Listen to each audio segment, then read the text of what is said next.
الله وحده لا شريك له وأشهد أن محمدا عبده ورسوله. கண்ணியத்திற்குரிய எல்லாம் வல்ல அல்லாஹ் ஜல்ல ஷானஹு தஆலாவின் நல்லடியார்களே, மாறும் உலகில் மாறாத இஸ்லாம் என்ற இந்த தொடரிலே நேற்றைய தினமும் அதற்கு முன் இரு தினங்களும் இஸ்லாம் மார்க்கம் தீவிரவாதத்தை போதிக்கிறது, பயங்கரவாதத்திற்கு துணை நிற்கிறது, மக்கள் மத்தியிலே உள்ள நல்லிணக்கத்தை கெடுக்கிறது என்றெல்லாம் பலவாறாக வைக்கப்படுகிற குற்றச்சாட்டுகள் எப்படியெல்லாம் தவறாக இருக்கின்றன என்பதை நம்ம பார்த்தோம். இந்த மாதிரியான குற்றச்சாட்டுகளை சொல்லி முஸ்லிம்களை மற்ற சமுதாய மக்கள் வெறுத்து ஒதுக்குவது போன்ற சில வேலைகளை செய்து கொண்டிருக்கிறார்கள் என்பதை நம்ம பார்த்தோம். அந்த வகையில இன்னொரு வகையான விமர்சனம் என்னவென்று சொன்னால், அவங்க தான் வெறுத்து ஒதுக்குறாங்க, அதான் உண்மை. இந்த மாதிரியான பிரச்சாரங்களை வைத்துக் கொண்டு இன்னொரு வகையாக என்ன சொல்வார்கள் என்று கேட்டால், எல்லா மதத்தவர்களும் ஒன்னா இணைஞ்சு செயல்படணும், நல்லிணக்கமா பாடுபடணும் அப்படின்ற ஒரு முயற்சி எடுக்கும் பொழுதெல்லாம் எல்லாரும் ஒத்துக்கொண்டாலும் முஸ்லிம்கள் ஒத்துக்கொள்றது இல்ல. பிற மக்களோட நல்லிணக்கமாவதற்கு எடுக்கிற முயற்சிகளை முஸ்லிம்கள் ஒத்துக்கொள்ள மறுக்கிறார்கள், அவங்க நல்லிணக்கத்தை கெடுக்கிறார்கள், அவங்க மதமே அப்படி அவங்களை உருவாக்கி இருக்கிறது, அப்படி வளர்த்திருக்கிறது என்று சொல்கிறார்கள். எதை வச்சு சொல்கிறார்கள் என்று கேட்டால், ஒரு பிரச்சனை ஏற்படும், கலவரம் பிரச்சனை ஏற்படும் பொழுது அமைதி ஏற்படுத்துவது என்று ஒரு கூட்டங்களை போடுவார்கள். அமைதிக்காக என்ன மாதிரி வழிமுறைகள் என்று அந்த மக்களுக்கு போதிப்பார்கள். என்ன போதிப்பார்கள் என்று கேட்டால், நாங்க உங்களுடைய வழிபாட்டு தலத்தில் வழிபடுறோம், உங்க தர்காவுக்கு நாங்க வர்றோம், நீங்க எங்க கோயிலுக்கு நீங்க வாங்க, இந்த மாதிரி இதுதான் ஒற்றுமைக்காக வேண்டி என்ன செய்வாங்க, இப்படியான ஒரு அழைப்பை கொடுப்பார்கள். நம்ம அதுக்கு ஒத்துக்கொள்ள மாட்டோம். நீங்க விநாயகர் ஊருக்கு வரவேற்பு கொடுங்க, நாங்க உங்க சந்தன கூட்டுக்கு வரவேற்பு தர்றோம், இப்படியாக இந்த இணக்கம் என்கிற பெயர்ல இந்த மாதிரியான ஒரு அழைப்புகள் விடப்படும். அதை முஸ்லீம்கள் ஏற்றுக்கொள்வது அது உண்மைதான். அவங்க இந்த மாதிரி ஒரு அழைப்பு விடும் பொழுது முஸ்லீம்கள் அதை ஒப்புக்கொள்ள மாட்டோம். அதே மாதிரி என்ன செய்வாங்கன்னா, சில நடைமுறைகள்லாம் சொல்லி காட்டுவாங்க. எங்க மதங்கள்ல உள்ளவங்க எத்தனை பேர் நாகூருக்கு வர்றாங்க நீங்க பாக்குறீங்க, நீங்க யாராவது எங்க மீனாட்சி அம்மன் கோயிலுக்கு வர்றீங்களா, திருப்பதிக்கு கும்பிட சாமி கும்பிட வர்றீங்களான்னு என்ன செய்வாங்க கேட்பாங்க. நாங்க வர்றோமா இல்லையா, இணக்கமா போயிட வேண்டியதானே, எல்லாம் சரிங்கிற மாதிரி போகணுமா இல்லையா, நீங்க என்னடா உங்க இதை மட்டும் தான் சரி நினைத்து கொண்டு மற்றதெல்லாம் வெறுக்கிறீங்க. அப்ப எல்லாரோட இணக்கமா போறதுன்னா என்ன செய்யணும், நான் செய்யறது நீ செய்யணும், நீ செய்யறது நான் செய்யணும். என்ன எதிர்பார்க்கலாம் என்று கேட்டால், எல்லாம் இணக்கமா போக வேண்டும் என்று சொன்னால், நாங்கள் எதையெல்லாம் செய்கிறோமோ அதையெல்லாம் நீங்கள் செய்ய வேண்டும், நீங்கள் எதையெல்லாம் செய்கிறீர்களோ அதை நாங்கள் செய்யணும், அப்பதான் இணக்கம் ஏற்படும் என்று ஒரு கொள்கையை வைக்கிறார்கள். இதை நம்ம ஒத்துக்கொள்வதில் உண்மைதானே. அதே போல அவங்க அறுத்து அடித்து சமைத்து தருகிற உணவுக்கு நம்ம சாப்பிட மாட்டோம். நீங்க அறுத்து தர்றத நாங்க சாப்பிடுறோம், நாங்க அறுத்த நீங்க சாப்பிட மாட்டேங்கிறீங்க, இப்படிலாம் நிறைய வித்தியாசங்கள் இருக்குதான் செய்யுது. அப்ப நாங்க தருவதை நீங்க சாப்பிடல, நீங்க தர்றதை நாங்க சாப்பிடுறோம். அப்ப இந்த மாதிரியான ஒரு டிஃபரெண்டை பார்க்கும் பொழுது நீங்க தான் விலகி போறீங்க. நாங்க எவ்வளவு இணங்கி வர்றோம், நீங்க அறுத்தாலும் பரவாயில்ல தாங்கன்னு சொல்றோமா இல்லையா. அதே மாதிரி நாங்க பூஜை செய்த இந்த பதார்த்தங்கள் பிரசாதங்களை எல்லாம் நாங்க தந்தா என்ன செய்ய மாட்டோங்க, வாங்க மாட்டேங்கிறீங்க. நீங்க எதை கொடுத்தாலும் நாங்க வாங்கிக்கிறோம், நாங்க பாகுபாடு காட்ட மாட்டேங்கிறோம். உங்கள்கிட்ட மட்டும்தான் அந்த மாதிரி பிரிவினை தன்மை இருக்கிறது. அப்ப இந்த மதத்தில் இருக்கிற காரணத்தினால் மற்ற மக்களோடு ஒண்டக்கூடாது, உறவாடக்கூடாது, நெருங்கக்கூடாது என்று ஒரு கொள்கை வச்சிருக்கிறீங்க. இது உலகத்துக்கு தேவை, இது மாத்தணுமா இல்லையா கேட்கறது. இப்படியான ஒண்ணு நல்லதா, எல்லாம் அண்ணன் தம்பியா வாழ்ந்துட்டு போயிட வேண்டியதானே, நீங்க அந்த மாதிரி பண்றீங்க அப்படிங்கிற மாதிரி என்ன செய்யறாங்க, உள்ள கேள்விகள் எல்லாம் கேட்கறாங்க. இதுக்கு இது மாதிரி நிறைய விஷயங்கள் நம்ம அப்படி இருக்கதான் செய்யறோம். நிறைய விஷயங்கள்ல நம்ம என்ன செய்யறோம், நம்ம கொள்கைக்கு மாத்த மாதிரி தான் செய்ய மாட்டோம், நம்ம கொள்கை உடன்பட்ட விஷயமா இருந்தா தான் செய்வோம். இதை வைத்துக்கொண்டு என்ன செய்யறாங்கன்னா, நாங்க எவ்வளவு இணங்கி வர்றோம் அந்த மாதிரி நீங்க ஏன் வர்றது இல்ல, இதுதான் அதுல உள்ள முக்கியமான அடிப்படை. முதல் விஷயத்தை நம்ம விளங்கிக் கொள்ள வேண்டும். இப்ப நம்ம இஸ்லாம்ங்கிற ஒரு கொள்கையில் இருக்கிறோம். இந்த கொள்கைக்கும் மற்ற கொள்கைகளுக்கும் பெரிய வேறுபாடு இருக்கிறது. இஸ்லாம்ங்கிற கொள்கை என்ன மாதிரி கொள்கை என்று சொன்னால், இது சரி மற்ற தவறு என்று சொல்லக்கூடிய ஒரு கொள்கை. இஸ்லாத்தினுடைய கொள்கை என்ன, அல்லாஹ் வணங்குங்கிற இஸ்லாத்தின் கொள்கை இல்ல, அல்லாஹ்வை தவிர யாரையும் வணங்கக்கூடாதுதான் கொள்கை. இஸ்லாத்துடைய கொள்கை எப்படி, லா இலாஹ இல்லல்லாஹ் தானே, அதுக்கு அர்த்தம் என்ன, அல்லாஹ்வை தவிர யாரையும் வணங்கக்கூடாது. அப்ப நான் எப்படி இன்னொன்னு வணங்க முடியும், அல்லாஹ்வை தவிர யாரையும் வணங்கக்கூடாது என்று ஒரு கொள்கையில உள்ள ஒரு ஆளை நீ அதை வணங்கு என்று சொன்னால் இஸ்லாத்தை விட சொல்றீங்க. அதுக்கு அர்த்தம் என்னவாகுது? எப்போ எல்லாவற்றோடு நாங்க வேற ஒன்றை வணங்கிட்டோமோ எங்க மார்க்கத்தோடு நாங்க வெளியேறி விடுகிறோம். எங்க கொள்கை அந்த மாதிரி அமைக்கப்பட்டு இருக்கும் பொழுது அதை நம்புறவன் இதை எப்படி நம்ப முடியும்? ரெண்டையும் நம்ப முடியாது. அப்ப முரண்பாடுகள் நிறைய இருக்கும் பொழுது நீ செய்யற மாதிரி நான் செய்யணும், நான் நம்புற மாதிரி நீ நம்பணும்னு சொன்னா இஸ்லாம் அது இஸ்லாமாவே இருக்காது. அப்ப இஸ்லாத்தை விட்டுருங்க என்பதுதான் அவங்க கேட்கிற விலையாக இருக்கிறது. சமரசத்துக்கு அவங்க கேட்கிற விலை என்ன? இப்ப கடவுளுக்கு மனைவி மக்கள் இருக்கிறாங்க, அவங்க நம்புறாங்க, நாம அது இல்லைன்னு நம்புறோம். நாங்க நம்புற மாதிரி நீங்க நம்புங்க அப்படின்னா என்ன அர்த்தம்? அல்லாஹ்வுக்கு பொண்டாட்டி பிள்ளை இருக்குன்னு நம்பணும், அப்பதான் சமமாக முடியும். உங்களை மாதிரி நாங்களும் வச்சுக்கிறோம், நீங்க ஒரு கடவுளுக்கு பொண்டாட்டி வச்சுட்டீங்கன்னா நாங்களும் கடவுளுக்கு என்ன செய்யறோம்? ஒரு மனைவியை நாங்களும் உண்டாக்கிறோம். இதைத்தான் அவங்க எதிர்பார்க்கறாங்க. அப்பதான் சமமா, அப்பதான் இணக்கம் ஏற்படுமா? அவங்க செஞ்சதெல்லாம் நாம செஞ்சாதான் என்ன செய்யும்? இணக்கம் ஏற்படும். இது இப்படி சொல்றது ஒரு அடிப்படையற்ற ஒரு விஷயம்ங்க. என்னன்னு கேட்டா ஒருத்தர் பரந்த கொள்கையில் உள்ளவரா இருப்பாரு, எது வந்தாலும் பரவாயில்ல, அவர் இப்ப யாரோடையும் சேர்ந்துக்கிடுவாரு. ஒருத்தர் ஒரு உறுதியான கோட்பாடுல இருப்பாரு, அவர் இன்னொன்னு போய் சேர முடியாது. இவங்களுக்கு புரிந்த ஒரு உதாரணத்தை சொல்வதாக இருந்தால், இந்த உணவு பழக்கம் இருக்குல்ல, அதுல ரெண்டு வகையாக உணவு பழக்கம் உள்ளவங்க இருக்கிறாங்க. சில பேர் சைவ பழக்கம், சில பேர் அசைவ பழக்கம் இருக்கிறாங்க. அசைவ உணவு சாப்பிடுறவங்க என்ன செய்வாங்க?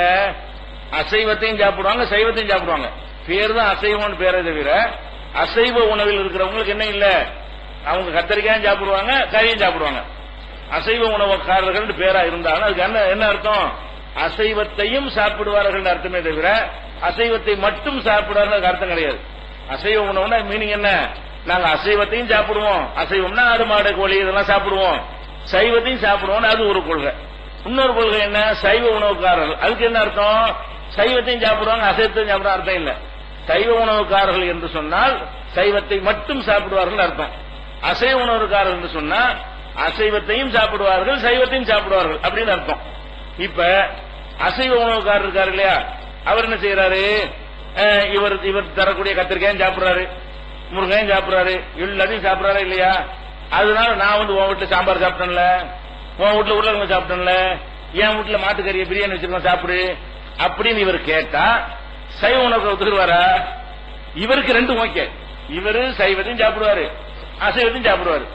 இவருக்கு கல்லாவும் கடவுளை பார்ப்பாரு, மண்ணாவும் பார்ப்பாரு, காற்றாவும் பார்ப்பாரு, உண்ணாவும் பார்ப்பாரு, பழவாவும் பார்ப்பாரு, மனைவியோடையும் பார்ப்பாரு, மனைவி இல்லாமையும் பார்ப்பாரு, பல வடிவத்தில் பார்ப்பாருங்கும் போது அந்த 10ஓட அல்லான்னு ஒண்ணு இருந்துட்டு போகுதுன்னு அவருக்கு மேற்றே கிடையாது. அவர் வைத்திருக்கிற நம்பிக்கை பிரகாரம் பல கடவுள்கள் வணங்கக்கூடியவருக்கு 1000 கடவுள் வணங்குற ஒருத்தருக்கு அல்லாவும் சேர்த்து 1000 வச்சுட்டு போறோம் அப்படின்னு சொல்வார்களே. ஆனால் அவங்களுக்கு ஏதாவது பாதிக்க செய்யாது.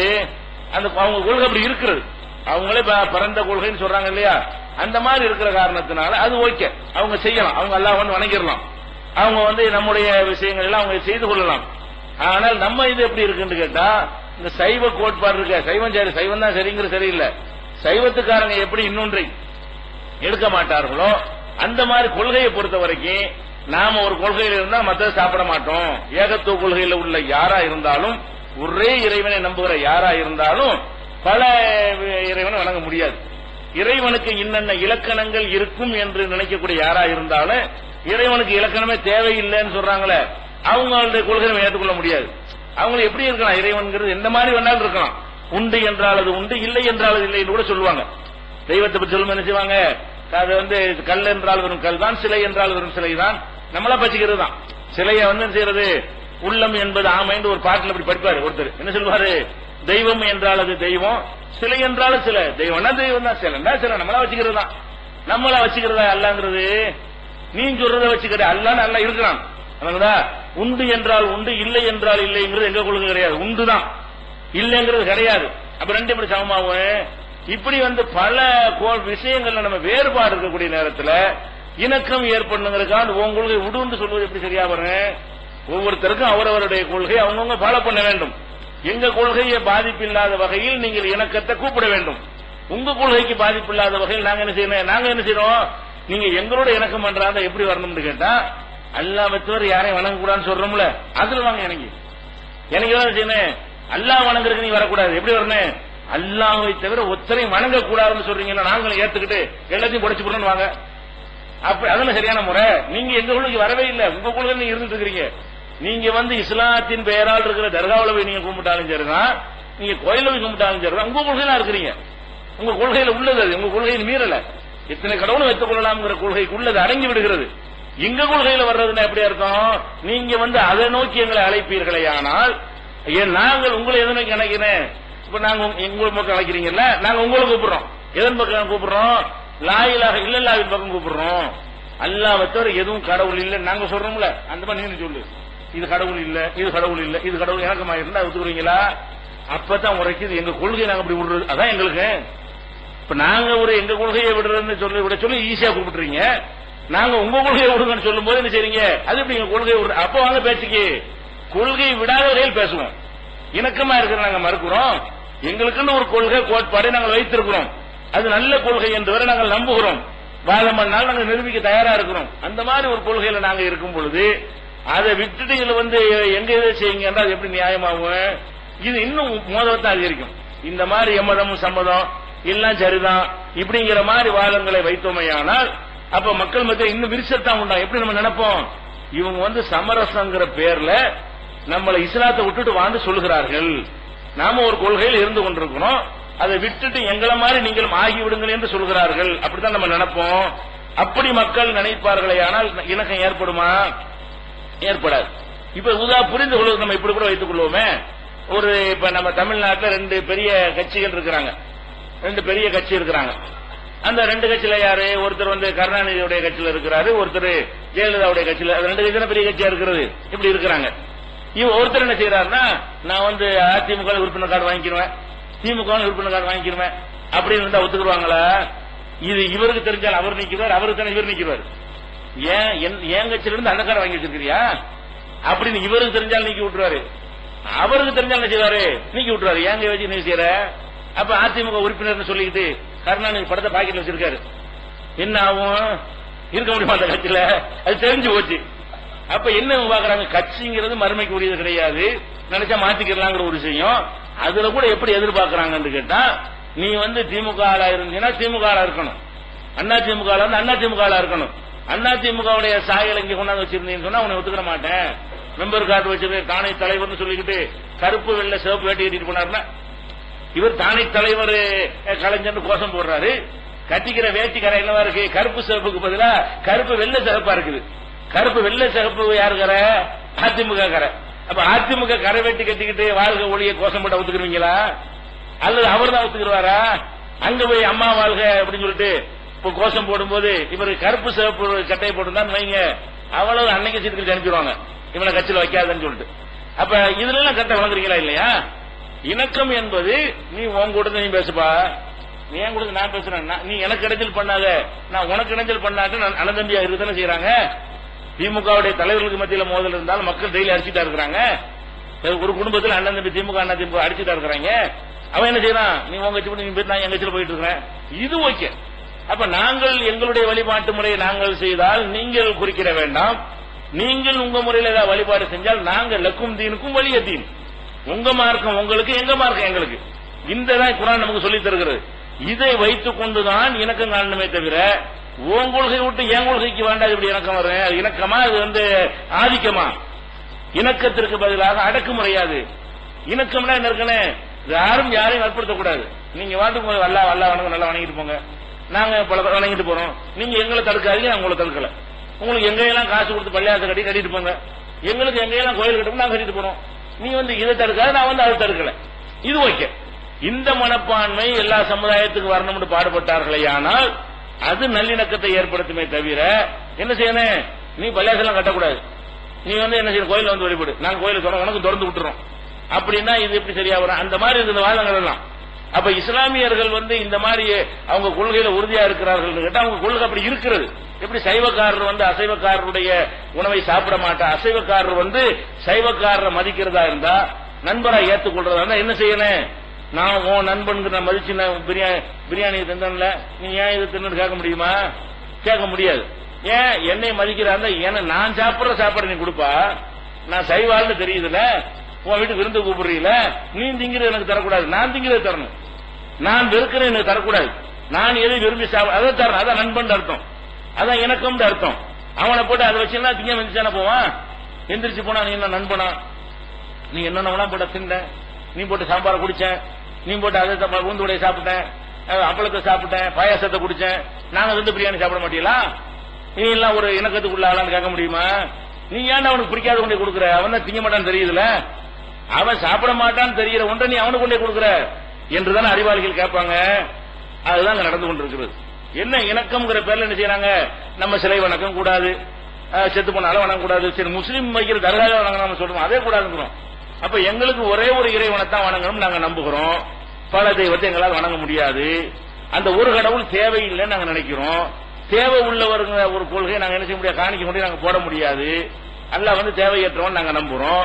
மனைவி மக்கள் இல்லைன்னு நாங்க நம்புறோம், நீங்க இருக்குன்னு நம்புறீங்க, அதே மாதிரி நாங்க நம்ப முடியாது. கடவுள்கிட்ட டைரக்டா கேட்கணும், இடையில புரோகிதர் தேவையில்லைன்னு நாங்க சொல்றோம். நீங்க புரோகிதர் வழியா தான் கடவுள் அணுகணும் நீங்க சொல்லுவீங்க. எப்படி அது வந்து நாங்க எப்படி இதை விடுறோம், நீங்க எப்படி அதை விடுவீங்க? நீங்க அதுலதான் இருப்பீங்க, நாங்க இதுலதான் இருப்போம். இதெல்லாம் மாறவே முடியாது. எந்த மனுஷன் மாற மாட்டான். மாறினா ஒரு மதமா போயிருமே. எல்லாம் மாறிட்டான்னு சொன்னா எல்லாம் சேர்ந்து ஒரு மதமா இருப்பான் இல்லையா? அதனால இதை செஞ்சா தான் எனக்கு ஏற்படும்ன்ற வாதமே தப்பு. அது அப்ப அடக்குமுறாது. இதுக்கு பேர் என்னவாக? எங்க மாதிரி நீ செஞ்சா தான் உன்னை சும்மா விடுவோம், இல்லாட்டி உன் வேற மாதிரி தான் அர்த்தம். அதுக்கு பேர் சமாதானம், அதுக்கு பேர் பீஸ் கிடையாது. பீஸ் மீட்டிங் போட்டு இதை பேசினாலும் என்ன இல்ல, இதான் பீஸ். அப்ப இது வந்து சமாதானம் கிடையாது, இது அமைதி கிடையாது. அமைதி பேசுறது என்ன செய்யணும்? உங்க கொள்கைலாம் என்ன சொல்லுங்க, தெரிஞ்சுக்கலாப்பா, உங்களுக்கு சொல்லுப்பா, அவங்க அப்படித்தான் இருப்பாங்க, நீ இப்படித்தான் போயிட்டு இருப்பான முடிஞ்சு வச்சுக்கிற. ஒருத்தன் டிஸ்டர்ப் பண்ணாத. அவன் தேர் இழுக்கிறான், இழுத்துட்டு போட்டுரும், நீ கூட இழுத்துட்டு போ. அவன் தேர் இருக்க நீ போய் தடுக்காத. நீ கூட இழுத்துனா அவன் தடுக்க வேணாம். நீ மீளாவில் ஊரணும் அவன் தடுக்க வேணாம், நீ இந்த ஊர் நடத்த அவன் தடுக்க வேணாம். இது ஓகே, இதை எடுத்துக்கலாம். தடுக்க வேணாங்கிற விஷயம், டிஸ்டர்ப் பண்ண வேணாங்கிறதுனா ஒன்றுபட முடியுமே தவிர ரெண்டு பேரும் ஒன்றை செய்யணும் என்று அது எப்படி லாஜிக் இருக்கு? அதுல அறிவுள்ளவர்கள் அதை சொல்லலாமா? மேலோட்டம் பார்க்கறதுக்கு சரியா இருக்கலாமே தவிர எந்த ஒரு அறிவாலும் என்ன செய்ய மாட்டாங்க, இது ஒரு வாதமா எடுத்து வைக்க மாட்டார்கள். இந்த காரணத்தினால்தான் நாம இவங்க சொல்லக்கூடிய விஷயங்கள் உண்மை, ஆனால் அது மாத்திரக்குள்ள விஷயம் இல்லைதான் கரெக்ட்னு அர்த்தம். அது நடிப்புன்னு அர்த்தம். ரெண்டும் சரி நடிக்கிறாருன்னு அர்த்தம். எங்களுக்கு இஸ்லாமும் சரி இதுவும் சரி என்று ஒருத்தர் சொல்வாரே, ஆனால் எப்படி ரெண்டு இருக்க முடியும்? உண்டு இல்லைன்னு ரெண்டு ஒண்ணு தானே சொல்லணும். இது சரின்னு எப்ப ஏற்றுக்கொண்டாரோ அடுத்த தவறு ஆகிவிடும். அது தவறு என்று ஏற்றுக்கொண்டாரே ஆனால் இது சரின்னு ஆகிவிடும். ரெண்டும் சரின்னு சொல்ல முடியுமா? அல்ல ஒருத்தன் தான் அதுவும் சரி, எல்லாம் நிறைய அதுவும் சரி. என்ன இது எப்படி சரியாகும்? அல்லாவுக்கு மனைவி உண்டு ஆனால் இல்லை, இது சரியா? இது ரெண்டு சரியாகுமா? உண்டுனா உண்டுன்னு சொல்லு, இல்லன்னா இல்லன்னு சொல்லு. கடவுளுக்கு மனைவி உண்டுதான் இல்லைதான், நான் ரெண்டையும் நம்புறேன். இவன் லூசா ஒரு அறிவாளியாவன், இப்ப நம்பிக்கையாளனா? அப்ப அவனுக்கு அமையில நம்பிக்கை நம்ம எடுத்துக்கிறோம். நம்பிக்கை உள்ளவர்களா இருந்தா நீங்கள் எதை நம்புகிறீர்கள் அது யாருக்கா நீங்க விட்டு தர வேணாம். யாரும் இஸ்லாத்தினுடைய வந்து நீங்க செஞ்சுட்டீங்களா எங்களை சந்தோஷப்படுத்திருக்க வேண்டி இதையும் நம்புறோம் அதையும் நம்புறோம் சொல்ல வேண்டியது இல்ல. நீங்கள் அதுல உறுதியா இருந்தா ஒண்ணுல இருங்க, ரெண்டையும் சொல்லக்கூடாது. வரும் வராது மாதிரி சொல்லுவாங்கல்ல, அந்த மாதிரி பேர் கூட வரனா வருன்னு சொல்லுங்க, வராதுன்னா வராதுன்னு சொல்லுங்க, உண்டுன்னா உண்டுன்னு சொல்லணும், உண்டுன்னா உண்டுன்னு சொல்லுங்க, இல்ல இல்ல ரெண்டையும் எப்படி சேர்த்து சொல்றது? அப்படியா எதிர்பார்க்கறாங்க. எம்மதமும் சம்மதம் நம்ம எல்லாம் சரிதான், அப்படி ஒரு கான்செப்ட் உலகத்துல கிடையாது. எம்மதமும் சம்மதம் இருந்தா என்ன செய்யாது, எல்லாம் சேர்ந்து ஒன்னு ஆயிருப்பாங்க, ஒரு மதமா ஆயிருப்பார்கள். அதனால இஸ்லாம்ங்கிறது அது ஒரு கொள்கையை சொல்லக்கூடிய ஒரு மார்க்கமா இருக்குது. எந்த ஒரு கொள்கை மார்க்கத்தை விட்டு விடுவோம், ஒரு கொள்கை சார்ந்த ஒரு கட்சியா இருக்குமே, ஆனால் அந்த கட்சிகளை வேற கட்சியில இருக்கக்கூடாது கருத்து போடுவார்கள். ஒரு கட்சியில உறுப்பினர் புள்ள பண்ண என்ன செய்வாங்க, நான் வேற எந்த ஒரு கட்சியிலும் உறுப்பினராக இல்லை, இருக்க மாட்டேன், உறுதிமொழி வாய்ந்த உறுப்பினர் கார்டை கொடுக்குறாங்க. ஏன் வேற ஒரு கட்சியில இருந்தா என்னன்னு கேட்க முடியுமா? அதான் ரூலே, அதான் கரெக்டா இருக்கும். ரெண்டுல எந்த நடிக்கணும்னு அர்த்தம். அவன் தலைவன் இவன் தலைவன் ஏதாவது ஒண்ணு சொல்லு, அப்ப நடிக்க கூடாது, ஏமாத்தக்கூடாது. மக்கள் ரெண்டு பேரும் ஏமாத்துறது ஆகிவிடும். அப்ப ஏமாத்துற மாதிரியான டிராமாக்கள் வேண்டியது கிடையாது. நம்ம இணக்கமாக இருப்போம், இப்படித்தான் இணக்கமாக இருக்க வேண்டும் இஸ்லாம் சொல்லுகிறது. அத நபிகள் நாயகம் ஸல்லல்லாஹு அலைஹி வஸல்லம் அவங்களே பல விதங்கள்ல இணக்கத்தை நம்ம கடைபிடித்திருக்கிறார்கள், காட்டியிருக்காங்க. வாழ்க்கையில வந்து பிற மதத்தை வெறுக்கணும், அவங்களை தொடர்பு வச்சுக்க கூடாது, அவங்கள்ட்ட பேசவே கூடாது. அப்படி எங்க மார்க்கம் சொல்லுது, எங்க மார்க்கத்துக்கு மோதாத விஷயங்கள்ல நீங்க வந்தீர்களேயானால் அதுல எவ்வளவுக்கு இணக்கமாக வர முடியுமோ அவ்வளவு இணக்கமாக போங்கள் என்று எங்களுக்கு இஸ்லாம் மார்க்கம் என்ன செய்யறது, கற்றுத் தருகிறது. எந்த அளவுக்கு என்று சொன்னால், இப்ப நபிகள் நாயகம் ஸல்லல்லாஹு அலைஹி வஸல்லம் அவங்க வந்து மதீனாவுக்கு, மக்காவுல இருந்து ஹிஜ்ரத் பண்ணி மதீனாவுக்கு வந்துட்டாங்க. மதீனாவுல வந்து யூதர்கள் தான் மெஜாரிட்டியா இருக்கிறாங்க. வரும்போது ரசூல் ஸல்லல்லாஹு அலைஹி வஸல்லம் மதீனாவுக்கு வரும்போது மதீனா முழுவதும் யூதர்கள் தான் அதிகமா இருக்கிறாங்க. கவர்மெண்ட் அவங்க கையில இருக்கிற மாதிரி இருக்கான்.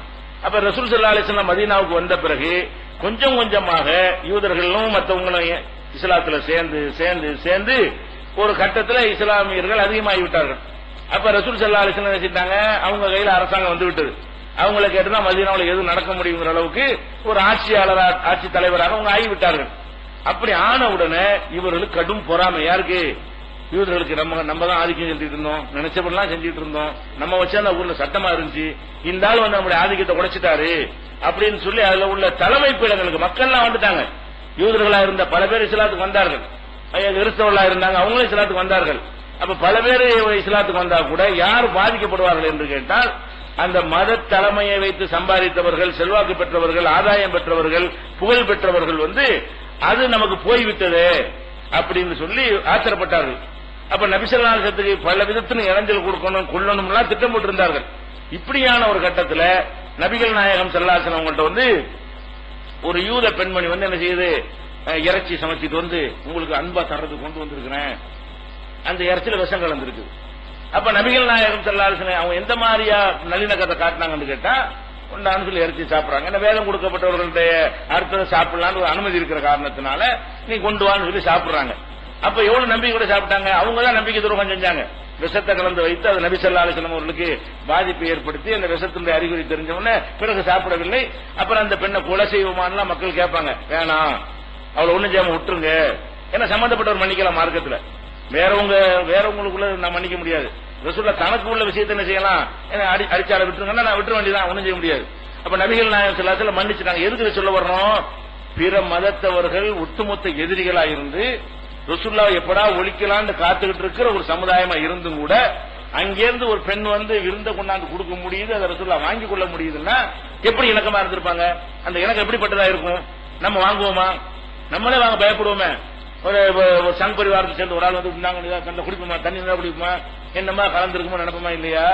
நம்ம அப்படி நினைக்கிறோம், அல்லாஹ்வுடைய ரசூல் அப்படி நினைக்கல, வெளிப்படையா காட்டுறாங்க. வெறுப்பு தெரியல, நம்ம ஏன் பகையை காட்டணும், பொண்ணமா விருந்தான தர சாப்பிட்டுக்கிறேன் என்று ரசூல் ஸல்லல்லாஹு அலைஹி வஸல்லம் சாப்பிட்டார்கள்ங்கிற விஷயம் புகாரியில 2617 இருக்கிறது. இது இணக்கத்தை காட்டுது, வெறுப்பை காட்டுதா, இணக்கத்தை காட்டுகிறது. அதே மாதிரி நபி ஸல்லல்லாஹு அலைஹி வஸல்லம் அவங்க வந்து அவங்க கையில் ஆட்சி அதிகாரமா உண்டாகி போச்சு. அப்ப அங்க அவங்க பள்ளியெல்லாம் இருக்கிறாங்க, அதை கடந்து ஒரு ஜனாசா, ஒரு இறந்து போனவருடைய பிரேதத்தை உடலை தூக்கி கொண்டு வர்றாங்க. அப்ப வந்தவன நபி ஸல்லல்லாஹு அலைஹி வஸல்லம் உட்கார்ந்து இருந்தாங்களா, அந்த ஜனாசா அப்படி கிட்ட வரும்போது எந்திரிச்சு நிக்கிறாங்க. இறந்து போனவருடைய உடல் அருகில் வரும் பொழுது எழுந்து நிற்கிறார்கள். அப்ப கூட இருந்த நபி தோழர்கள் எல்லாம் கேட்கிறாங்க, அல்லாஹ்வுடைய தூதரே அது வந்து ஜனாசத்து யஹூதியின், அது யூதருடைய ஜனாதனை எந்திரிக்கிறீங்க, நம்மால் கிடையாது, இந்த ஜனாசா போகுது முஸ்லிம் ஆளுடைய பாடி கிடையாது, அது யூதருடைய பாடியாக்கும் உடலாக்கும் போகுதுன்னு சொல்லி அவங்க சுட்டி காட்டுறாங்க. அப்ப ரசூல் ஸல்லல்லாஹு என்ன செய்யறாங்கன்னு கேட்டா, அலைஸத்து நஃப்ஸன், ஏன் அது ஒரு உயிர் இல்லையா, யூதர்கள் உனக்கு என்ன என்று எந்திரிச்சு நிக்கிறாங்க. எந்திரிச்சு நிக்கிறது மட்டும் இல்லாம கட்டளையும் போடுறாங்க, நீங்கள் ஒரு ஜனாசா உங்களை கடந்து செல்ல வந்தால் உங்களை கடந்து செல்லும் வரைக்கும் எழுந்து நில்லுங்கள், கடந்து சென்று உட்கார்ந்துருங்க. அங்கேருந்து வருது பார்த்துட்டோமா எந்திரிச்சு நின்ற வேண்டியது, நம்மள அந்த பாடி கடந்து போனோம்னு உட்காரணும் என்று நபிகள் நாயகம் ஸல்லல்லாஹு அலைஹி வஸல்லம் நமக்கு கட்டளை இடுறாங்க.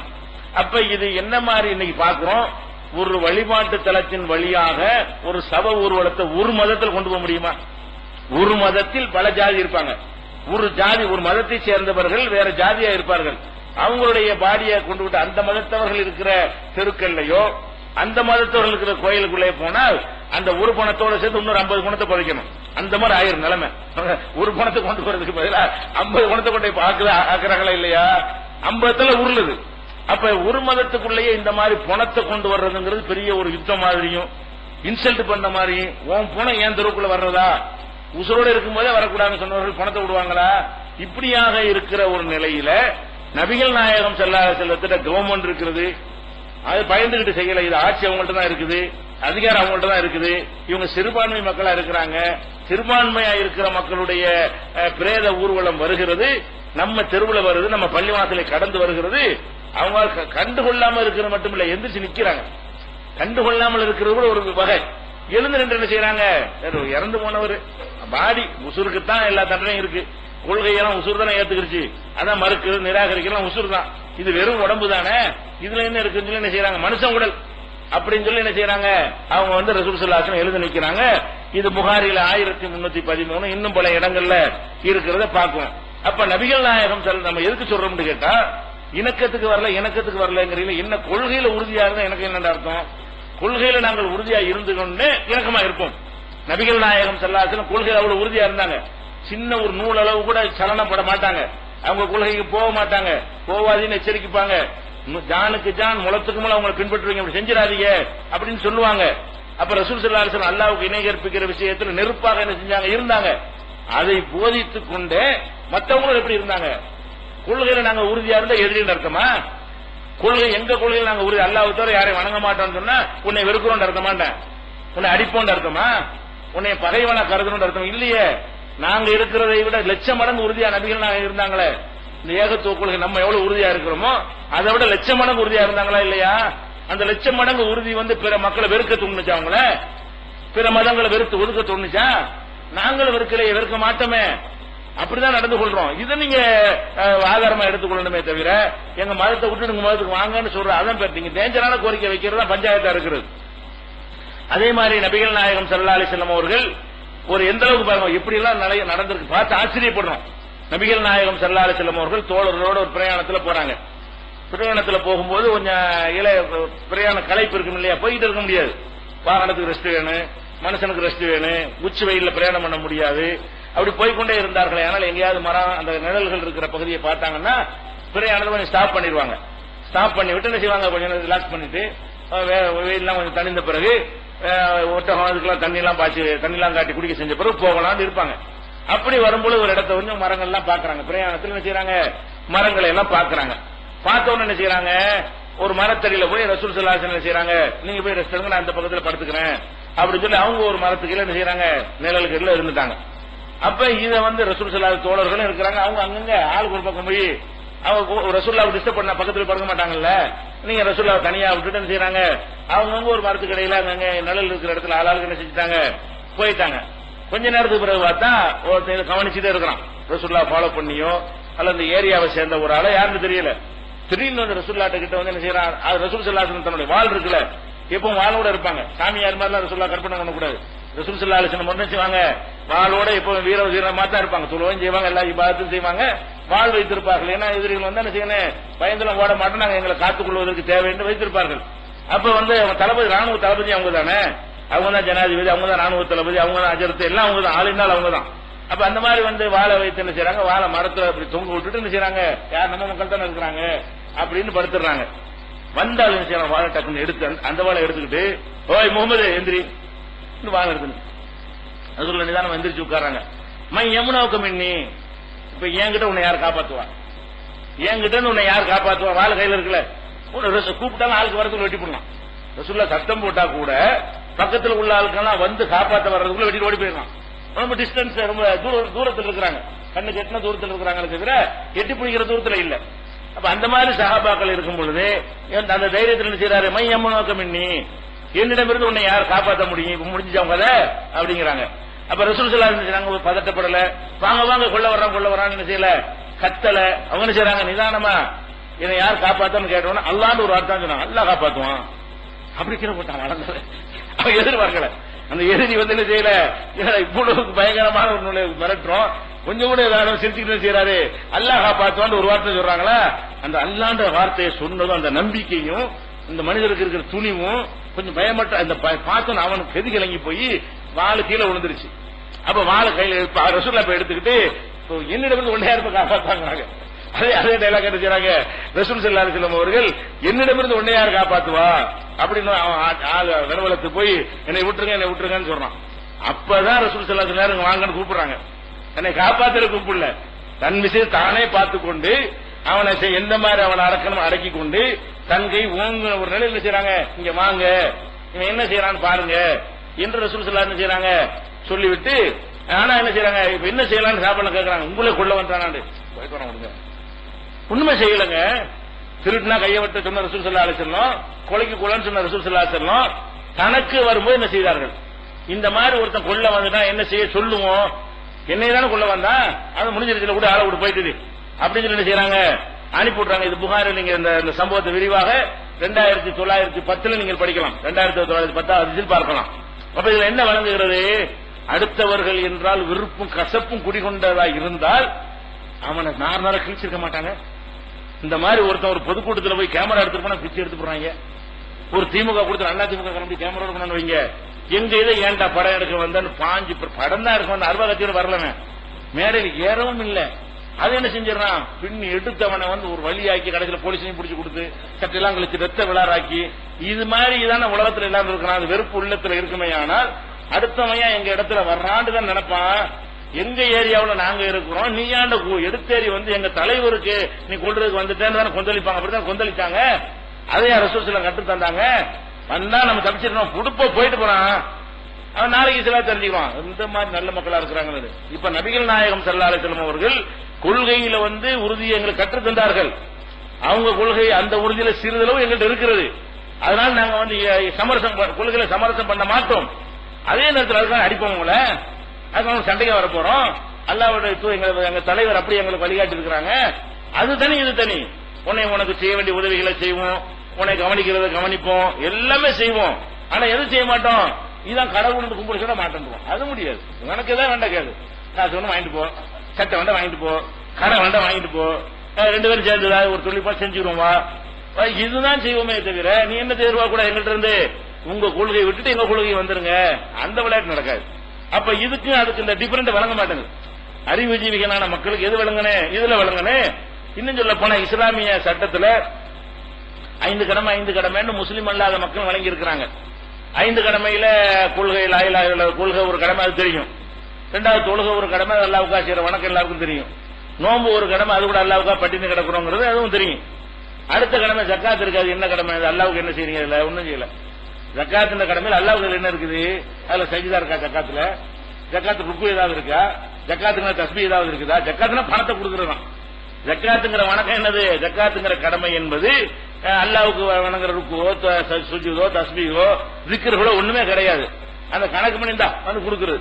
யாரு கொடுக்கிறது, 8 வகையான ஆட்களுக்கு பணத்தை செலவழிக்கிறது. அந்த 8 வகையான ஆட்கள் ஒரு ஆள் யாருன்னு கேட்டா, பிற மதத்திலிருந்து உள்ள மக்கள் இஸ்லாத்தை வெறுக்காமல் இருப்பதற்காக வேண்டி கொடுக்கிறது. பிற மதத்தை ஜக்காத்து நம்ம மார்க்க கடமை, அந்த கடமையில வந்து அந்த பணத்தை வசூல் பண்றோம், முஸ்லீம் கிட்ட தான் வசூல் பண்றோம். அந்த ஜக்காத்தை யாரு கொடுக்கலாம், நம்மளோட பகைமையா இல்லாம அண்ணன் தம்பியா பழகுறாங்க, நல்ல கிட்டல கலந்துக்கிறாங்க, இந்தாங்க கஷ்டப்பட்டு இருந்தாங்க வச்சுக்கிறங்க என்று இந்த ஜக்காத்திலிருந்து நம்ம இஸ்லாமிய கடமையிலிருந்து அவர்களுக்கு கொடுக்கலாம் ஒரு சட்டம் இருக்கும் பொழுது எங்களை போட்டு நல்லிணக்கத்தை பேணாலும் எப்படி சொல்லுவீங்க? நல்லிணக்கத்தை எந்த அளவுக்கு பேணுறோம், மார்க்க கடமையா இருக்கிற ஒன்றிலேயே பிற மத மக்களையும் கவனியுங்கள் என்று சொல்லக்கூடிய அளவுக்கு அவ்வளவு விரிவான ஒரு நல்லிணக்கம் உள்ள சமுதாயமாக நாம இருந்து கொண்டிருக்கிறோம். அதே மாதிரி வந்து நபிகள் நாயகம் எந்த அளவுக்கு இணங்குனாங்கன்னு பாருங்க. இந்த இணக்கம் எல்லாத்திலையும் நீ என்னடா சொல்ற, நான் என்னடா கேட்கறது, அந்த விளையாட்டா கிடையாது.